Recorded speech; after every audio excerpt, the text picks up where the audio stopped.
कर्मफल कैसे काम करता है, आइए जानते हैं। इस प्रश्न का उत्तर एक कहानी के माध्यम से हम देखते हैं। एक राजा आवश्यकमंदों को अपने महल के आंगन में भोजन करा रहा था।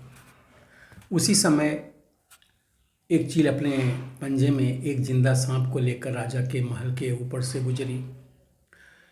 तब पंजों में दबे सांप ने अपनी आत्मरक्षा के लिए चील से बचने के लिए अपने फन से जहर निकाला। तब रसोइया जो लंगर आवश्यकमंदों के लिए पका रहा था, उस लंगर में सांप के मुख से निकला कुछ जहर की बूंदें खाने में गिर गईं। इस बात का किसी को कुछ भी पता नहीं चला और फलस्वरूप वह लोग जो भोजन करने आए थे, भोजन करते ही ये जहरीला खाना खाते ही उन सब का मौत हो गया। अब राजा को सारे मृतकों की मृत्यु की जब पता चली तो अनजानी हत्या होने से उसे बहुत दुख हुआ। ऐसे में अब दंडाधिकारी यानी यमराज के लिए फैसला करना मुश्किल हो गया कि इस पाप कर्म का फल किसके खाते में जाए। राजा जिसको पता ही नहीं था कि खाना जहरीला हो गया है। नंबर 2, रसोइया जिसको पता ही नहीं चला कि खाना बनाते समय वह जहरीला हो गया है। नंबर 3, चील जो जहरीले सांप को लिए आकाश में ऊपर से राजा के महल के ऊपर से गुजर रही थी वो। चौथा, वह सांप जो अपनी आत्मरक्षा के लिए जहर निकाला था। बहुत दिनों तक यह मामला यमराज के पास बिना निर्णय के विचाराधीन रहा। फिर कुछ समय बाद कुछ लोग राजा से मिलने उसके राज्य में आए और उन्होंने किसी महिला से महल का रास्ता पूछा।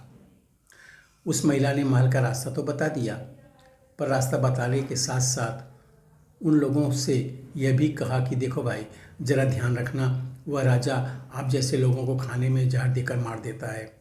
बस जैसे उस महिला ने यह शब्द कहे, उसी समय यमराज ने निर्णय कर लिया कि ये पाप जो है, इस पाप का फल महिला के खाते में जाएगा। यमराज के दूतों ने पूछा, प्रभु ऐसा क्यों, जबकि उन मृत लोगों की हत्या में उस महिला का कोई भूमिका ही नहीं थी।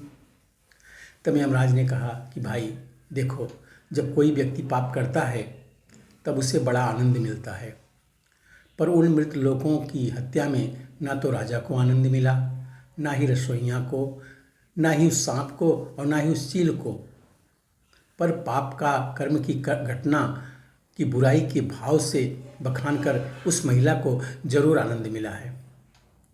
इसलिए राजा के उस अनजाने पाप कर्म का फल अब उस महिला के खाते में जाएगा। बस इसी घटना के तहत आज जब किसी व्यक्ति के पाप कर्म का बखान करता है, बुरे भाव से बुराई करता है, तब उस व्यक्ति के पापों का हिस्सा उस बुराई करने वाले के खाते में डाल दिया जाता है। अक्सर हम जीवन में सोचते हैं कि हमारे जीवन में हमने तो ऐसा कोई पाप नहीं किया है, फिर भी हमारे जीवन में इतना कष्ट क्यों है।